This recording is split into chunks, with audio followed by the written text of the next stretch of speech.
আপনারা জানেন যে গত 31 ডিসেম্বর আমরা শহীদ মিনারে, জাতীয় শহীদ মিনারে আমরা মার্চ ফর ইউনিটি থেকে বৈষম্যবিরোধী ছাত্র আন্দোলন এবং জাতীয় নাগরিক কমিটি আমরা 15ই জানুয়ারির মধ্যে আমাদের যেই প্রক্লেমেশন অফ রেভলিউশন সেটি ঘোষণা করার জন্য আমরা দাবি জানিয়েছি।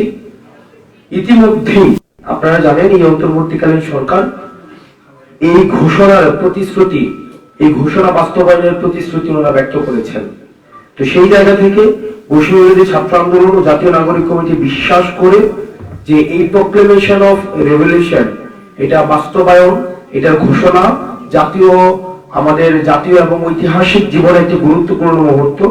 এবং এই অভ্যুত্থানে যেমন বাংলাদেশের প্রত্যেকটি অংশীজনের, বাংলাদেশের প্রত্যেক শ্রেণীর মানুষের অংশগ্রহণ ছিল, প্রান্তিক জনপদ থেকে শহর পর্যন্ত সবার অংশগ্রহণ ছিল, ঠিক একইভাবে আমরা প্রত্যাশা করি এই ঘোষণাপত্রে জনমানুষের, প্রত্যেক শ্রেণীর জনমানুষের আশা আকাঙ্ক্ষার প্রতিফলন ঘটবে।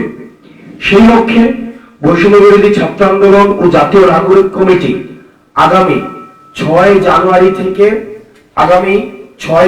থেকে 11ই জানুয়ারি পর্যন্ত দেশব্যাপী আমরা কর্মসূচি ঘোষণা করছি।